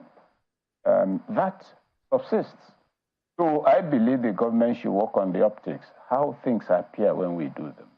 But to move from there and claim that because there's nobody from the Southeast, the panel is therefore imperiled or brought into disrepute, I do not agree. So, Prof, you know, what about, I mean, when you say that, I mean, when they read the materials brought were not tagged, and I'm just wondering, because, I mean, for media folks, if they want to tag them, quote unquote, depends on what they mean by tagging in courts, because it's not layman's English, probably. And if they do that and give it all those captioning, wouldn't they then subsequently argue in court, say, my lord, these materials have been tampered with, this is not how it was originally? Won't that come up at some point? Tagging is different from tampering. If you're traveling and you bring your box, they weigh it, they confirm the weight, then they get a piece of that material, put the weight, and tag the box. Now, that doesn't interfere with the content, it doesn't interfere with the lock, it doesn't interfere with the integrity of the box in any way. It's an external attachment. That's why it's hard for people to believe that these senior lawyers didn't tag these materials. No. What for me is even more disturbing was after the experience of 2019, that this could happen. You see, this happens when also, that's why when you're very high up there in a profession, you must have assistants whose feet are squarely on the ground. Most of the time, you have a lot of excitement on the strength of evidence, but they are anecdotal evidence. You saw, for instance, the video of Oluomo. Somebody said to be Oluomo. That man never denied that he was the one in that video. So to the extent that there has been no rejection or denial or contestation of that, that's the man. And other people who are stopping people from voting. Now, as those making the case against Tinubu are watching those things, they are very excited. This shows the election was rigged, but they forget they are talking in somebody's parlor. This is not before the court. So one thing that the opposition, particularly Labour Party and Obedience, need to learn is that there is a sphere of engagement. This thing from a sphere of contemplation and appreciation. You can try out all your wrestling skills in your compound, but the village square is where it takes place. Prof, just so they bring it up here, Prof. I want to add it to what you're saying, Prof. Are you implying that almost over 300 years of experience combined in that court could have missed out that kind of angle? No. It will not be fair because these lawyers were prepared. They were banking, I believe, on the fact that the appeal court already had a subsisting decision that admitted the kind of circumstance that affected the 10 witnesses. They were shocked to discover that the court did not follow its own precedent. So I believe they relied more on the substance of the case. But on the issue you're raising, yes, it will be shocking, especially seeing what PDP did last year, in 2019, brought a lot of materials they were going to. I told the guys I was talking with, any material in court without a custodian in whom it inheres has no legal validity, and all of that. So, Lalu, okay, sorry, Prof, go ahead, land on that much. No. To land on this thing, so in terms of how everything has played out, it is for the lawyers of the PDP and the Labour Party to prepare themselves better. But more particularly for the Labour Party, it needs to do three things. It needs to now organize and become a well-positioned party all over the country. This is the time to begin to build a structure. Their candidate, I think last week, he gave 50 million to the Anglican Church. So if he can afford that, let him also gather people who will put money together and build substantive party offices all over the country. That's number one. Engage in political education. While hoping they win in Supreme Court, they'll be preparing. If we win, this is how we'll be doing. If we don't win, this is how we'll prepare for 2023. Scenario planning, SWOT analysis. But Lalu, as communication folks, when you see all of those things play out, and you ask yourself, I mean, judiciary, jurisprudence here, they're usually, strict in terms of the way they practice, unlike in some of the claims in states, for instance, where they elect judges, so they haven't gotten to that realm here. So does this clearly, or maybe not clearly, maybe not that clear, it does appear as though there are areas of, because I mean, both of you have highlighted the communication on the part of lawyers, so that, or is it that they completely jettison what happens in the court of public opinion? Because at some point, one of the justices made reference to social media, because we thought, they always said, look, whatever happens in the court of public opinion stays there.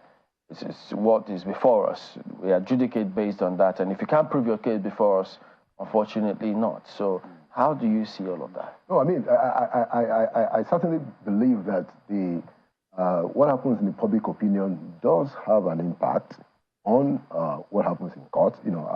I've worked, especially in the last 8 years, with a lot of lawyers, including the vice president himself, and I know that even lawyers are well aware of how whatever is happening in the public opinion might play a role in the court.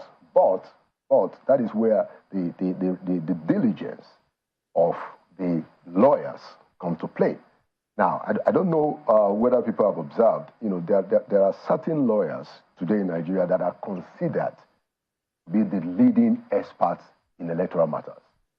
And I think, over, especially since 1999, you find this set of lawyers playing very leading roles in many of the cases.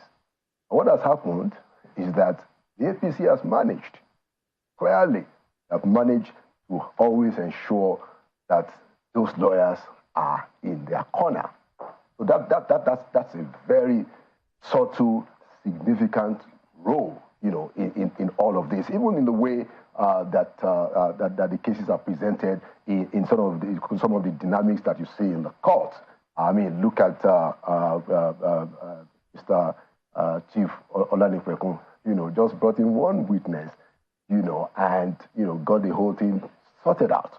So I think that yes, the public opinion is very important, but it is up to the lawyers. I mean, the way we see it, how the lawyer argue in court, is able to bring whatever is substantial outside, or whatever is not substantial outside, brings it in to become a substantial point to impress the judges. So it ends up with whether the lawyers are well prepared, or at least in the estimation of the judges, in the assessment of the judges, whether they are well prepared, whether they have done what they are supposed to do.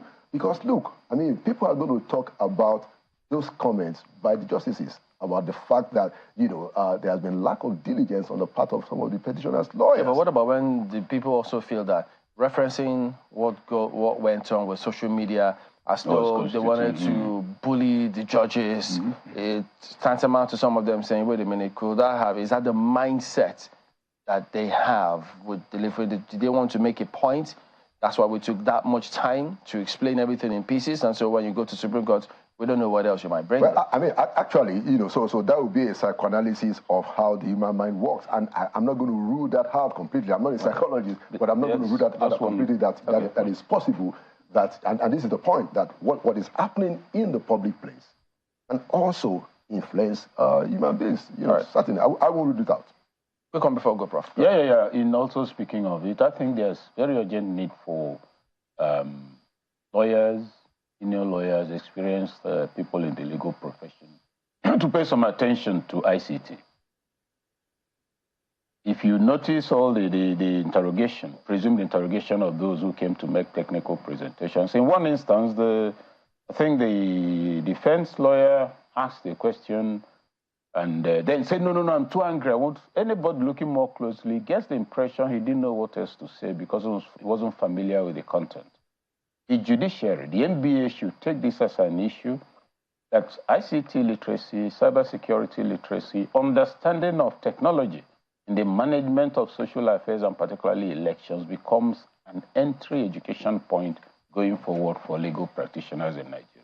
All right, Professor Oke Ikechukwu, Executive Director, Development Specs Academy, as well as Laolu Akonde, former presidential aide. Gentlemen, thank you both for coming on today. Thank you. All right, well, back in just a moment. Ayo Bugi.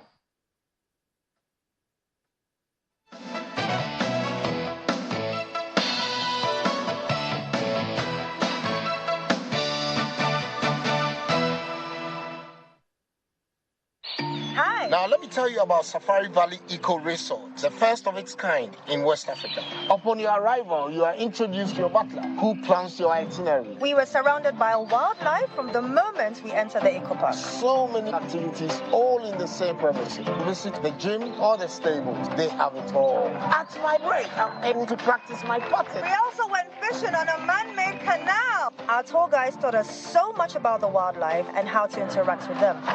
They used only electric vehicles here. This creates a serene environment. I'm told it's over 1,000 acres. My cabin here sits on 2 acres with a large terrace space overlooking my private swimming pool. Now this is royalty. They have their own farms, thousands of fruit trees. I can also have my lunch here at the waterfall. Quite a beautiful place you have here. Visit Safari Valley Eco Resort in Ghana, bringing you closer to nature.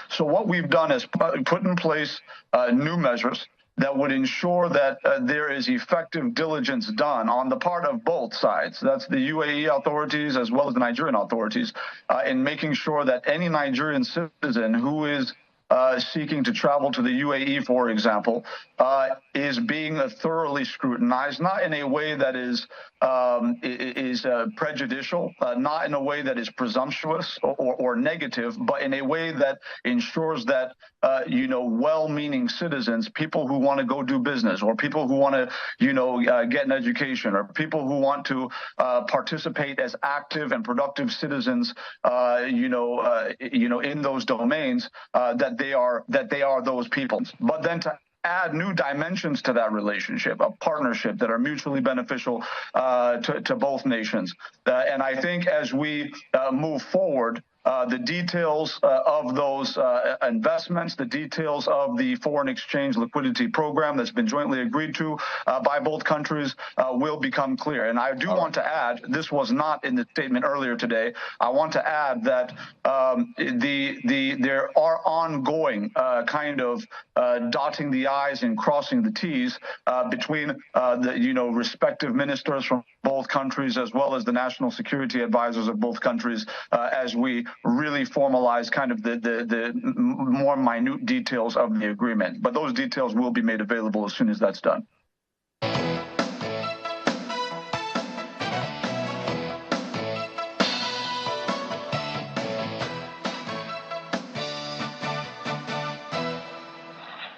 Let's have a conversation around that this morning with Kayode Joseph Ogungbo, who is president, Professional Nigerians in the UAE. He joins us over the phone. Thank you so much for joining us this morning, Mr. Ogungbo. How is your community? Thank you very much. Yes, how is your community receiving this information, this negotiation, this G2G, government-to-government conversation that's many would say is rather rare, but it's not that something that doesn't happen? Yeah, good morning, everyone. We welcome the development with great euphoria because we've been in the situation for a while, and sincerely speaking, it's a welcome development. We appreciate the commitment to normalization of relationship between Nigeria and UAE. We also want to thank our President, His Excellency, President Bola Ahmed Tinubu, also the President of UAE, for this special interest in the relationship between these two countries. The Nigerians in UAE welcome this, and we appreciate it a lot. Mr. Ogungbo, prior to this time, reports from the UAE by our correspondent suggested that there had also been, Nigerians had also begun to see the easing on restrictions on work permits and residency license, or whatever they call it there in the UAE. What would you ascribe this to? Had the conversations on the easing of, the diplomatic relations between Nigeria and the UAE begun prior to this time, or it's just, one of the low-hanging fruits that we have now seen in the lifting of the visa ban?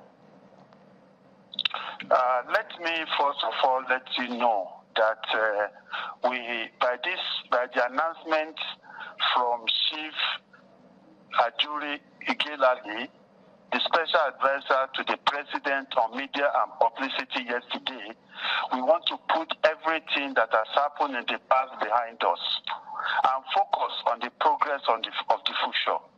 Presently, we might have passed through some pains in the past, but now we are happy and we want to continue in that regard, to respect the law, to put in our best into the economy of UAE, and to let the two governments be in harmony.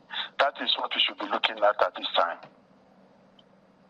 Speaking of being ready to obey the law, at the time, at the height of the straining of diplomatic relations, former president had said that, yes, indeed, some Nigerians broke the law, but it was not enough for the UAE to impose restrictions.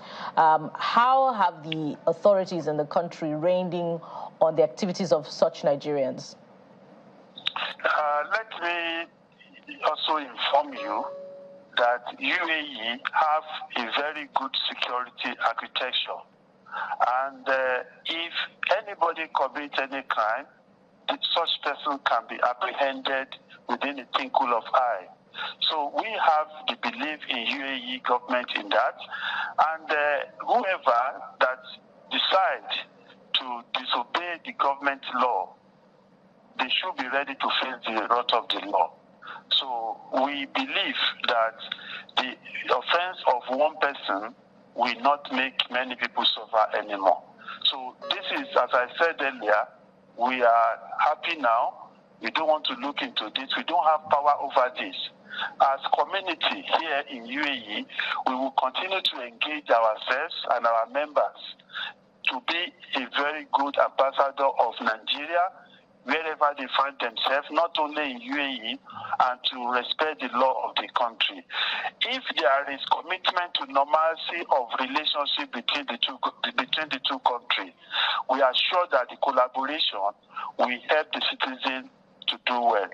It is a welcome development that there is immediate lift on ban of the visa. We also believe this will extend to the work permit. It is with great pleasure and joy that we welcome Etihad Airline and Emirates Airline back. Many Nigerians are working in these airlines. They will be making traveling easy for Nigerians, and government also will be making money from this.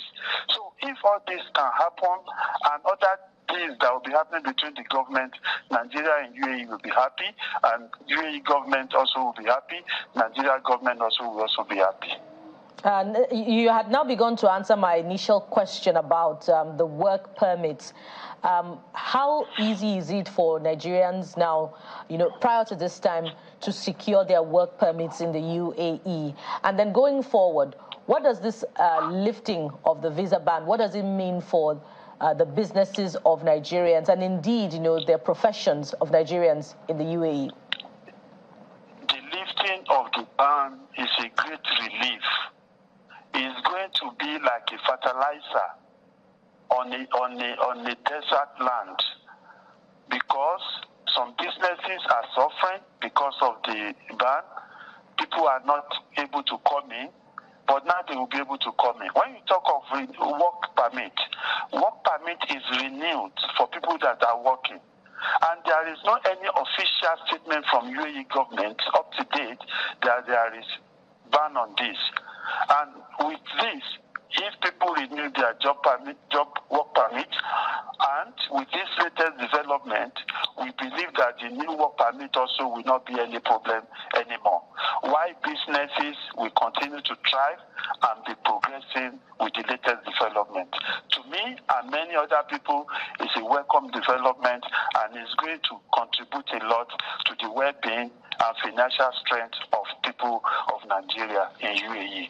Just to be clear, Mr. Okungbo, for those who are not aware how we got to this point in the first place, can you give us a quick background, and how do we ensure it doesn't happen again, so another government-to-government initiative doesn't have to step in to save the day?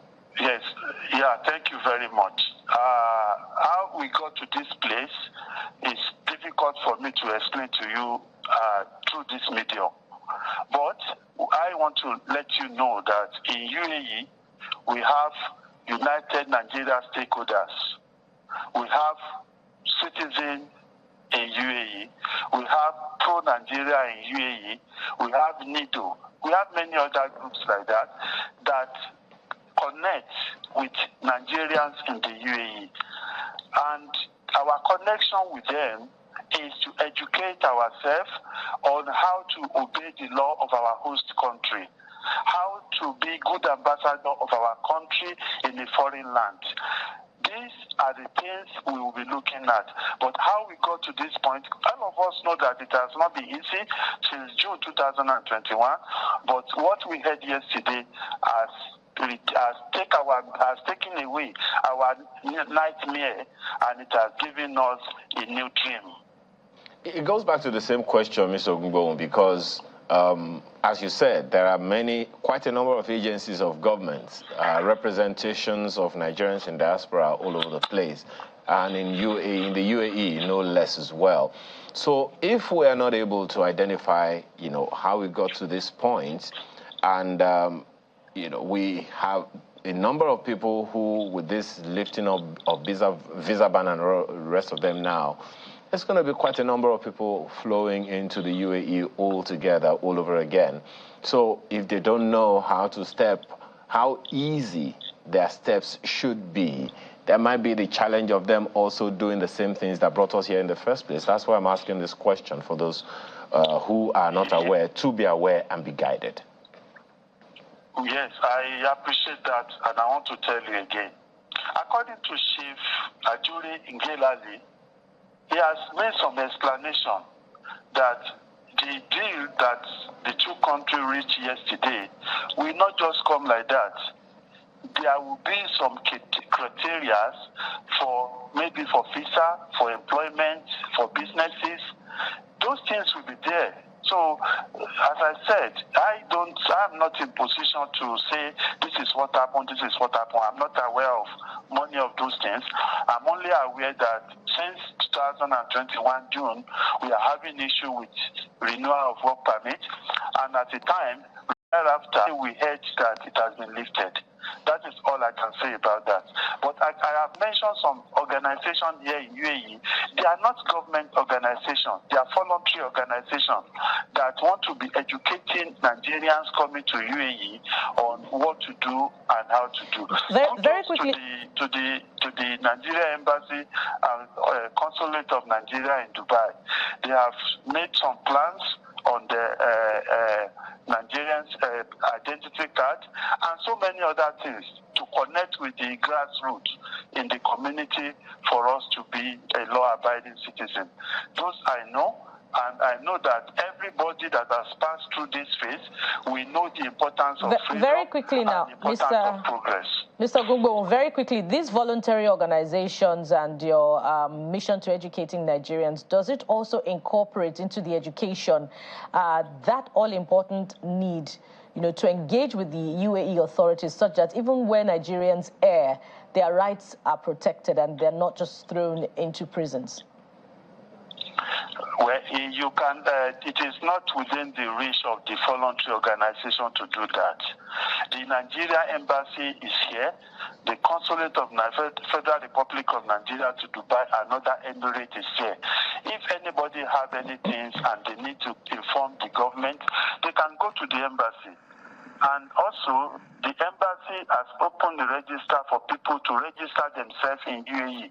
If anybody is working in UAE, living and working in UAE, they are supposed to have their names there. So if by chance there is anything and they are in police net or for anything, they can easily contact they know how they contact the embassy or the consulate to find out if that person is known to the embassy or known to the consulate, and the procedure that is required to be taken will be followed. Which also begs the question of Nigerians ensuring that they are documented whenever they get into any country. We have to thank you very much at this point. Kayode Ogungbo is President, Professional Nigerians in the UAE. Thank you so much for your time and your thoughts. Thank you for having me. Thank you very much. All right, so some of your own contribution to the program today. Let's see how many of them we can take within the little time we have. Festus Akinboye is the first. It's a tweet. The PPT judges, or PPC judges, should be commended for bringing transparency to their judgments. All attempts to blackmail the judges failed and will continue to fail. The sad thing is that those who chose not to learn will not learn. Those who will never see the truth will not see the truth. Truth is, in computer language, the petitions were garbage in, garbage out, period. Well, this is another tweet from Oshinawa Kinsley, and he says, in all of this, it's the issue of 25% in Abuja that beats my amusement. The Constitution clearly states the basic attributes and benefits of all states. Even when Lagos was FCT, it was treated as a state with governor, assembly, rep. That needs some explanation. Well, the debate has started on that one. And Professor Inakina says, 2023 PEPC judgment. We must continue to reform the electoral process in parts that are being contentious or disputed, as it were. We must vet and reform the appointment and employment processes of INEC staff. This will reaffirm and ensure its independence and neutrality in the conduct of elections. The electoral malpractices in Nigeria are perpetrated by the politicians. No political party is exempt from this rancorous process, which is a form of political banditry. The entire citizenry must excuse the abuse of electoral integrity, which continues to undermine the ethos of our collective will of our nationhood in building a new democratic, new Nigeria where votes truly count. That's Professor Inakina. Well, Akin says the best approach for the palliative distribution is for government to reduce payee tax. This puts money directly in the pockets of the working class. This will increase disposable income with trickle-down effect to informal sector and markets. It will stimulate the economy rather than giving rice and beans, as it is also easy to monitor. So. Where did you find beans? They go together, don't they? Okay, guys, well, that is the show today. We do thank you all for watching. We'll see you next time. I'm Chamberlain, so. And I'm Nell Tagbe. Have a good day. Well, at least that gives you inspiration for what you'll have for breakfast this morning. Thank you for watching. I am Bukola Koka. And exposes your favorite meal. Have a wonderful day. I'm Ayo Makinde.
Millions of people living together in one community, working together in the same trade.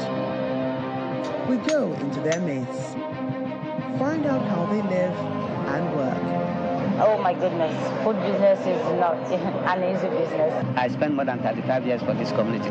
We tell these stories and how they survive in this economy. Community Report, we tell your story.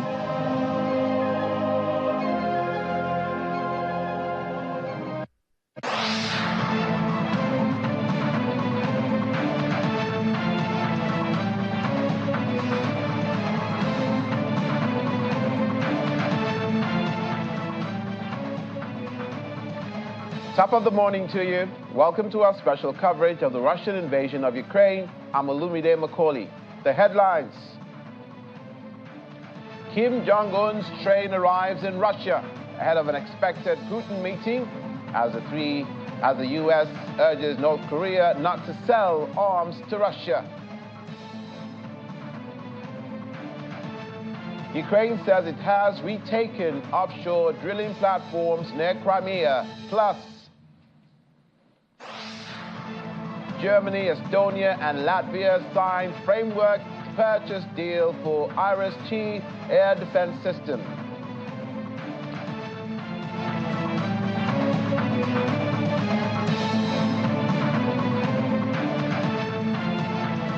All that and more is coming up today, and we begin with North Korea's leader, Kim Jong-un, who is now in Russia.